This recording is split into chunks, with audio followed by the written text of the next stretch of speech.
Hello students, बी scholar या चॅनलमध्ये आपलं सगळ्यांचं स्वागत आहे. तर स्टुडंट्स, आजच्या व्हिडिओमध्ये आपण इयत्ता 5वी पूर्व उच्च प्राथमिक शिष्यवृत्ती परीक्षेची सराव प्रश्नपत्रिका अभ्यासणार आहोत. ती स्कॉलरशिप परीक्षेची सराव प्रश्नपत्रिका आपण संपूर्ण व्हिडिओमध्ये स्पष्टीकरणासह सोडवणार आहोत. तर ही प्रश्नपत्रिका मी आज घेणार आहे पेपर 1 म्हणजेच भाषा व गणित या विषयाची.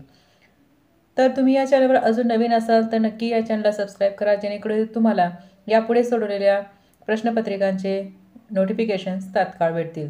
तसेच हा व्हिडिओ तुम्ही शेवटपर्यंत नक्की बघा. स्पष्टीकरण आवडल्यास तुम्ही या व्हिडिओला लाईक व कमेंट करा. तसेच तुमच्या मित्रमैत्रिणींपर्यंत नक्की शेअर करा. चला तर मग वेळ वाया न घालवता आपण प्रत्यक्ष प्रश्नपत्रिका सोडवायला सुरुवात करूया. पेपर 1 मराठी भाषा व गणित. यामध्ये प्रश्न असतील तुम्हाला 75, गुण असतील 150, वेळ असेल 90 मिनिटे म्हणजेच 1.5 तास. त्यामधील विभाग 1 बघा मराठी. प्रश्न 25, गुण 50. त्यामध्ये 1 ते 3 साठी सूचना दिलेली आहे. कविता काळजीपूर्वक वाचून त्यावर आधारित विचारलेल्या प्रश्नांच्या उत्तराचे योग्य पर्याय निवडावे. कविता तुमच्या समोर आहे, त्यामुळे मी आता डायरेक्ट प्रश्न घेणार आहे. शब्द कसे योजावेत असे म्हटलेले आहे त्यांनी. तर शब्द कसे योजावेत? शास्त्राच्या आधारे. पर्याय क्रमांक 3. बोलताना कशावर ताबा असावा? बोलताना जिभेवर ताबा असावा. मोजकेच बोलणारा म्हणजे मितभाषी. प्रश्न 4 ते 6 साठी सूचना. पुढील बातमी वाचून त्यावर आधारित विचारलेल्या प्रश्नांची योग्य उत्तरे पर्यायातून निवडा. या ठिकाणी बातमी दिलेली आहे तुम्हाला बघा. त्यावरील प्रश्न दिलेला आहे. कोणत्या सुट्टीत आदिवासी पाड्यातील सहल पार पडली? तर कोणत्या सुट्टीमध्ये पडलेली आहे? नाताळच्या सुट्टीमध्ये. त्यानंतर बघा, कोणत्या स्वच्छतेच्या कामात मुलांनी सहभाग घेतला नाही? सहभाग कोणत्या कामात घेतलेला नाहीये? तर तो शेतीचे कामे यामध्ये. त्यानंतर बातमीत आलेल्या पार पाडणे या वाक्प्रचाराचा योग्य अर्थ कोणता आहे? पार पाडणे म्हणजे पूर्ण करणे. पुढीलपैकी वर्तमान काळाचे वाक्य ओळखा. यामध्ये वर्तमान काळाचे वाक्य आहे पर्याय क्रमांक 3, ते मालाची जाहिरात करीत आहेत. त्यानंतर प्रश्न 8. पुढीलपैकी अशुद्ध शब्द असलेला पर्याय कोणता? तर तो छंदिष्ट. त्यानंतर पुढे दिलेल्या वाक्यात कोणते विरामचिन्ह द्यावयाचे राहिले आहे? अरे वेड्या, काय ही दशा तुझी. यामध्ये कोणतं चिन्ह राहिलेले आहे? तर स्वल्पविराम राहिलेला आहे. अरे वेड्या नंतर त्या ठिकाणी स्वल्पविराम येतो, त्यामुळे उत्तर आपलं 3. पुढे दिलेल्या वाक्यातील अधोरेखित शब्दाचे लिंग कोणते आहे? तर बघा, अधोरेखित केलेला आहे लेखक. तर लेखकाचं लिंग कोणतं येईल? तो लेखक, पुल्लिंग. प्रश्न 11. पुढे दिलेल्या वाक्यामध्ये एकूण किती नामे आलेली आहेत? आता या वाक्यामध्ये नामे बघा किती आलेली आहेत? तर त्यामध्ये 4 आहेत. पुढे दिलेल्या चौकटीतील अक्षरे जुळवून तयार होणाऱ्या म्हणीचा योग्य अर्थ शोधा. तर या ठिकाणी म्हण तयार होते, बुडत्याला काडीचा आधार. तर याची अर्थ या ठिकाणी ओळखा म्हणलेला आहे. म्हणजे काय त्याचा अर्थ? तर मोठ्या संकटाच्या वेळी एखाद्याने थोडीशी जरी मदत केली तरी मोलाची ठरते. म्हणून पर्याय क्रमांक 4. पुढीलपैकी वाक्प्रचार व त्याचा अर्थ यांची अयोग्य जोडी असलेला पर्याय शोधायचा आहे. म्हणजे चुकीचा पर्याय आपल्याला शोधायचा आहे. तर यामधील चुकीचा पर्याय आहे तो म्हणजे पारणे फेडणे, काम पूर्ण करणे. हा चुकीचा आहे. त्यानंतर बघा, पुढे दिलेल्या अक्षरापासून 5 अक्षरी अर्थपूर्ण शब्द बनवल्यास त्या शब्दाच्या कितव्या क्रमांकाची अक्षरे घेतल्यास पंख या अर्थाचा शब्द तयार होईल? आता या ठिकाणी शब्द तयार होतो उपनगर.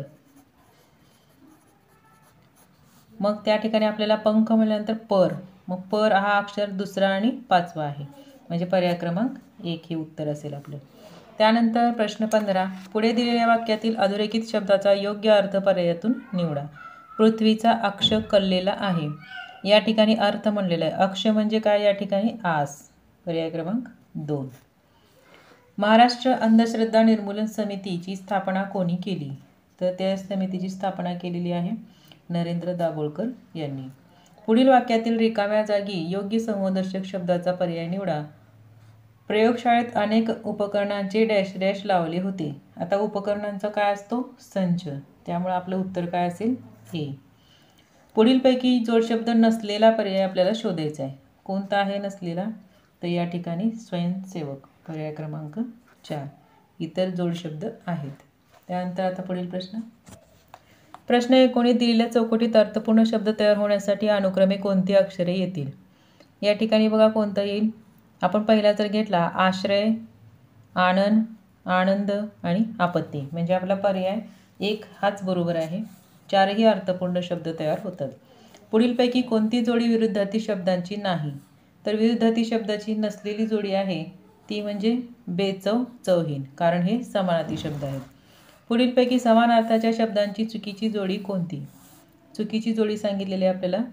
तर चुकीची जोडी कोणती असेल ती म्हणजे लालसा, तृप्ती, कारण हे काय आहेत? विरुद्धार्थी शब्द. त्यानंतर युजर या शब्दाचा मराठीतील अर्थ कोणता? युजर म्हणजे वापरकर्ता, पर्याय क्रमांक 4. त्यानंतर प्रश्न 23 आणि 25 साठी सूचना आहे की तिथे संवाद दिलेला आहे, त्यावरून तुम्हाला प्रश्न सांगायचे आहेत. वरील संवादात निसर्गाचे चक्र बदलण्यास कारणीभूत कोण आहे असे सांगितलेलं आहे. तर निसर्गाचे चक्र बदलण्यास कारणीभूत असलेला म्हणजे फक्त मानव आहे. तापमानात होणारी वाढ कशाने रोखली जाऊ शकते? तर तापमानात होणारी वाढ वृक्षारोपण केल्याने रोखली जाऊ शकते. वरील संवाद साधारणतः कोणत्या महिन्यात झाला असावा? तर वरील संवाद हा साधारणतः मार्च महिन्यामध्ये झालेला असावा. कारण आपल्याला वाक्य दिलेलं आहे की किती उकाडा आहे, अजून तर एप्रिल मे महिना यायचा आहे, म्हणजेच तो उकाडा कोणत्या महिन्याचा असेल? मार्च महिन्याचा. त्यानंतर विभाग 2 घेऊया. गणित प्रश्न 50 गुण 100. बघा या ठिकाणी 6 अंकी संख्येतील चौकटाच्या जागी समान अंक असून त्याच्या स्थानिक किमतीतील 4,500 फरक आहे, तर चौकटीच्या जागी काय येईल? आता या ठिकाणी अंक येणार आहे आपला तो म्हणजे 5, आणि 5 हा अंक घेतला तर त्याच्यामध्ये 4,500चा फरक असेल. आता हजारच्या स्थानिकची 5,000 असेल स्थानिक किंमत, आणि शतक स्थानच्या 500, मग यांच्यातील फरक 4,500चा असेल, म्हणून आपला पर्याय 2. त्यानंतर पदावली सोडवायची या ठिकाणी तुम्हाला. आता ही पदावली सोडवत असताना अगोदर भागाकार करायचा आहे. किती येतो? 4 गुणिले 4 किती होतात? 16.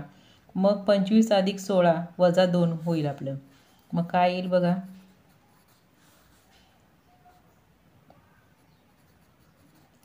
किती येतात? 39, पर्याय क्रमांक 3. त्यानंतर पुढील प्रश्न. या ठिकाणी अपूर्णांक दिलेले आहेत, तर ते आपल्याला सोडवायचे आहेत. ज्यावेळेस अशा पद्धतीने अपूर्णांक दिलेले असतील त्यावेळेस आपण तिरकस गुणाकार केला तरी चालतो, किंवा या ठिकाणी यांची जी किंमत असते सममूल्य अपूर्णांक असतात ते, आणि त्यामुळे आपण आता हे सोडवूया. आता इथं बघा 27 आणि 45 दिलेलं आहे, म्हणजे आपण जर याला 9ने संक्षिप्त रूप दिलं, भाग दिला, तर 9 त्रिक 27 आणि 9 पाचे 45, म्हणजे 3/5 यायला पाहिजे. याचा सुद्धा सममूल्य अपूर्णांक 3/5 यायला पाहिजे. जर खाली 5 असेल तर 4 गुणिले 4ने जर भागलं तर 4 पंचे 20, मग 4 त्रिकम 12. या ठिकाणी आपल्याला चौकटीच्या जागी 12 मिळेल. आता इथं बघूया आपण, इथं 5 आणि वर 3, मग 15 त्रिक 45, 15 पाचे 75, म्हणजे त्रिकोणाच्या जागी काय मिळालं आपल्याला? 75. अशा पद्धतीनं काढायचं आहे. आता तुम्हाला विचारलं की त्रिकोण वजा चौकोन म्हणजे 75 वजा 12 किती होतात? 63, पर्याय क्रमांक 4. अशा पद्धतीने ही उदाहरणे सोडवायची आहेत. त्यानंतर प्रश्न क्रमांक 29 बघा. सकाळी 8:40 वाजता निघालेली बस 50 किलोमीटर प्रवासानंतर तसेच प्रत्येक वेळी 10 मिनिट थांबते, म्हणजे दर 50 किलोमीटरला ती काय करते? 10 मिनिट थांबते. जर 350 किलोमीटर अंतरावरील गावी ती दुपारी 3:40 वाजता पोहोचली तर तिने प्रत्यक्ष किती वेळ प्रवास केलेला आहे? आता बघा या ठिकाणी ही पूर्ण अंतर आहे 350 किलोमीटर. दर 50 किलोमीटरला ती काय करते? 10 मिनिट थांबते, म्हणजे स्टॉप किती होतील बघा? 1 2 3 4 5 आणि हे 6. 7व्या स्टॉपला तर ती पूर्ण थांबणार आहे, म्हणजे 6 वेळेची जी 10-10 मिनिट आहेत म्हणजे किती झाले? 60 मिनिट, म्हणजे 60 मिनिट ती फक्त थांबणार आहे. मग 60 मिनिट दुपारी 3:40 वाजता पोहोचलेली आहे. 60 मिनिट जर आपण पाठीमागं गेलो तर 2:40 मिनिटे, म्हणजे आपलं टोटल डिस्टन्स जे आहे ते किती तास होणार आहे ते आपल्याला समजेल. तर 8:40 पासून 2:40पर्यंत आपण टाईम जर मोजला तर तो किती होतो? 6 तास. कारण आपल्याला जरी शेवटचा स्टॉप जो आहे तो पकडायचा आहे, म्हणून त्या ठिकाणी आपलं उत्तर असेल पर्याय क्रमांक 2. 2 किलोग्रॅम मटकी भिजवली तर दुसऱ्या दिवशी त्याचे वजन 2.8 किलोग्रॅम भरते. त्याच प्रमाणात जर 25 किलोग्रॅम मटकी भिजवली तर दुसऱ्या दिवशी तिचे वजन किती भरेल?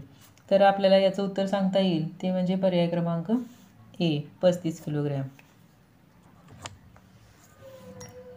35 किलोग्रॅम भरेल, कारण दर 2 किलो मागे 800 ग्रॅम या ठिकाणी जास्त भरते.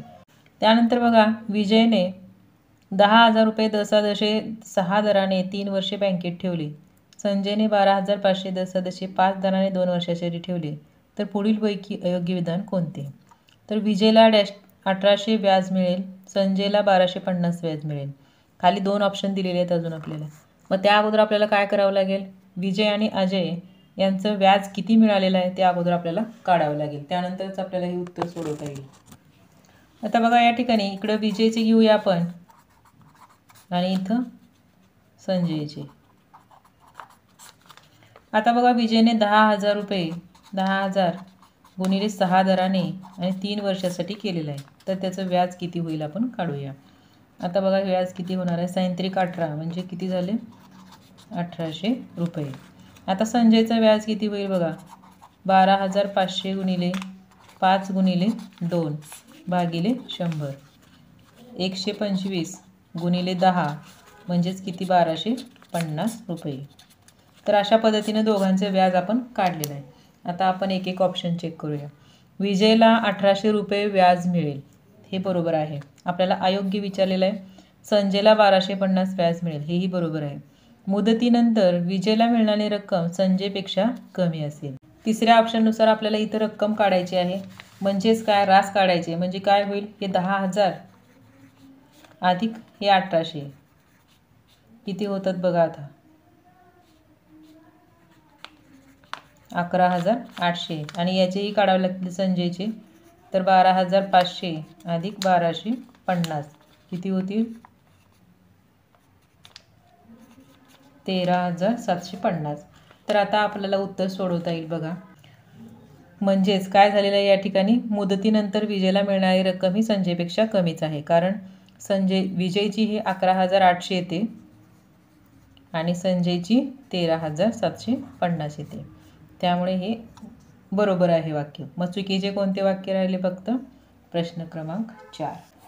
त्यानंतर प्रश्न 32 बघा. 150 मीटर लांब व 100 मीटर रुंद आयताकृती जागेवर मध्यावर 10 मीटर बाजूचा चौरसाकृती हौद आहे. तर उरलेल्या जागेच्या स्वच्छतेसाठी 10 रुपये चौरस मीटर दराने किती खर्च येईल? त्यासाठी अगोदर आपल्याला क्षेत्रफळ काढावं लागेल. आता बघा, या प्रश्नाची आकृती कशी तयार होईल? हा आयताकृती जागा आहे. आयताकृती जागेवर मध्यावर म्हटलेलं आहे. इथं मध्यावरती 10×10 काय केलेलं आहे? चौरसाकृती हौद आहे. आणि याची लांबी आहे 150 आणि रुंदी आहे 100. म्हणजे इथं 10 म्हणल्यानंतर सेंटरला इथून इथं 10 अंतर असेल, तर इकडं किती राहिलेलं आहे? 140 टोटल असेल. म्हणजे या बाजूला 70 आणि या बाजूला 70. म्हणजे आपण काय करूया? अशी रेष मारून घेऊया थोडक्यात आपल्याला, जेणेकरून समजेल. आणि इथं 10 म्हणल्यानंतर इकडं 90 म्हणल्यानंतर ही बाजू 45 ही 45 असेल. तर आपल्याला काय विचारलेलं आहे बघा? उरलेल्या जागेची स्वच्छता करायची आपल्याला, या पूर्ण जागेची. तर 10 रुपये चौरस मीटर दराने किती खर्च येईल? मग प्रथम आपण काय करूया? ह्या मोठ्या आयताचं क्षेत्रफळ काढूया. मग आयताच्या क्षेत्रफळासाठी काय होईल सूत्र? लांबी गुणिले रुंदी. आपण आयता काढूया म्हणजे आपल्याला फरक कळेल. तर 150 गुणिले 100 तर किती होईल बघा? 15,000 चौरस मीटर. आणि आता आपण चौरसाचं काढूया. चौरसाचे क्षेत्रफळ बरोबर बाजूचा वर्ग. बाजू आहे 10, 10चा वर्ग 100. आता आपण काय करूया? 15,000 मधून त्या आयताचं क्षेत्रफळ वजा करूया. म्हणजे किती राहिले? 14,900 चौरस मीटर. आता एवढी उरलेली जागा आपल्याला हौद सोडून. मग याचा खर्च आहे प्रति चौरस मीटरला 10 रुपये म्हणल्यानंतर गुणिले 10 तर किती येईल? 1,49,000. तर 1,49,000 म्हणजे आपलं उत्तर काय असेल? पर्याय क्रमांक 3. त्यानंतर प्रश्न 33 बघा. 3, 7, 4, 9 हे अंक प्रत्येकी एकदाच वापरून तयार होणारी सर्वात मोठी 4 अंकी संख्या व सर्वात लहान 4 अंकी संख्या यातील फरक किती? आता सर्वात मोठी 4 अंकी संख्या तयार होणार आहे म्हणजे मोठ्या संख्येपासून लहान संख्येकडे मांडायचं आणि लहान संख्या तयार करत असताना लहान संख्येपासून मोठ्या संख्येकडे जायचं. तर याच्यातील फरक आपल्याला काढायचा आहे. बघा आता यांची वजाबाकी करूया आपण. 13 मधून 9 गेले, 4 राहतात. परत 6 आणि 6 म्हणजे 6264 पर्याय क्रमांक 3. त्यानंतर पुढील प्रश्न बघा. प्रश्न क्रमांक 34.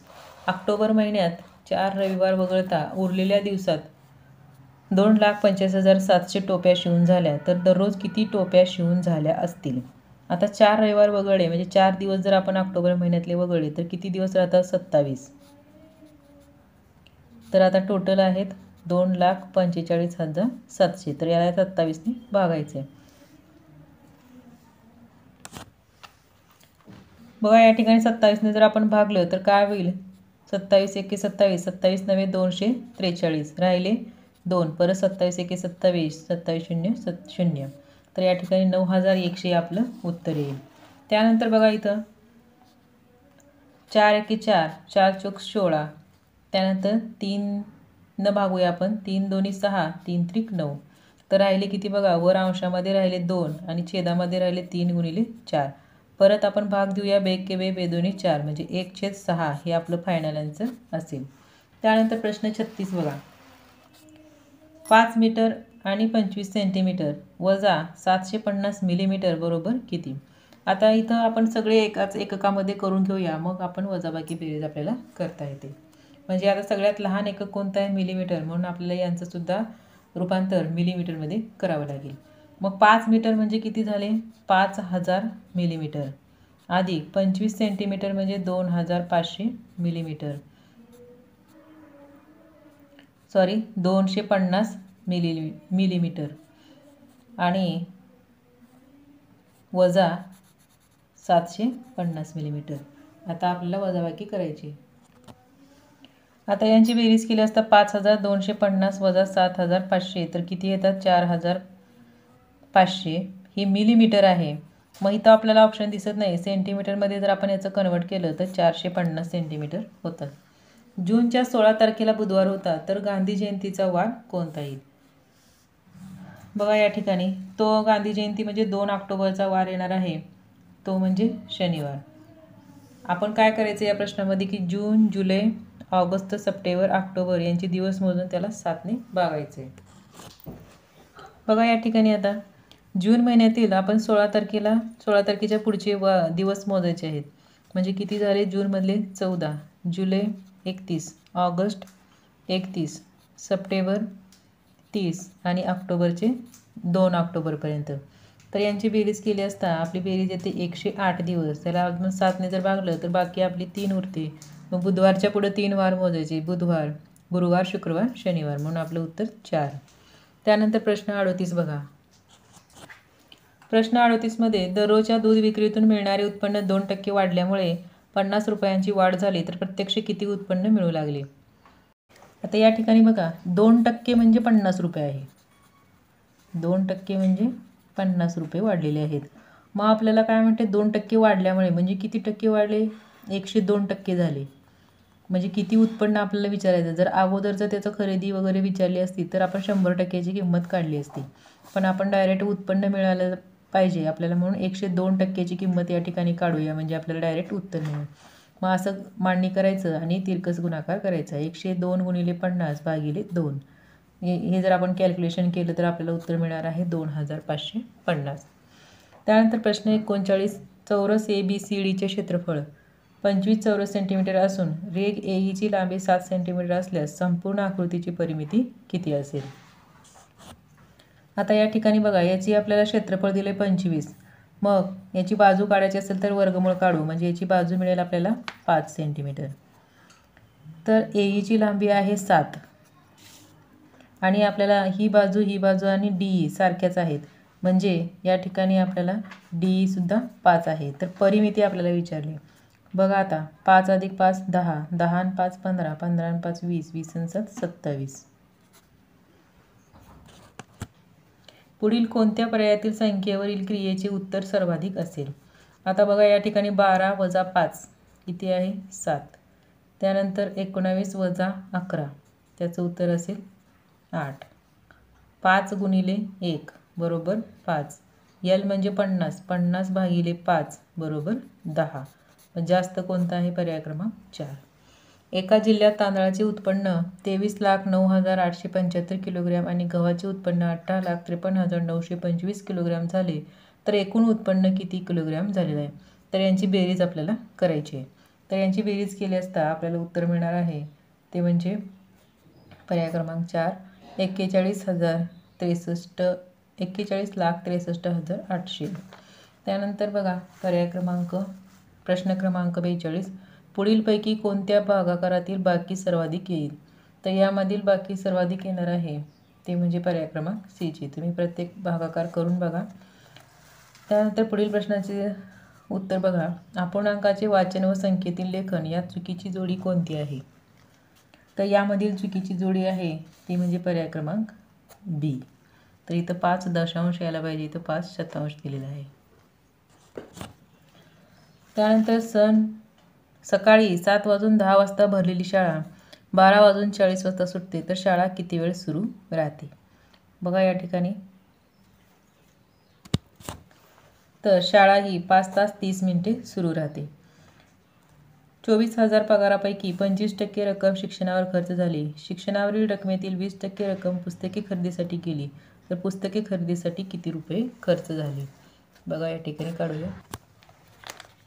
प्रथम आपल्याला 24,000 रुपयाचे शिक्षणावर होणारा खर्च आपल्याला काढावा लागेल म्हणजे 25%.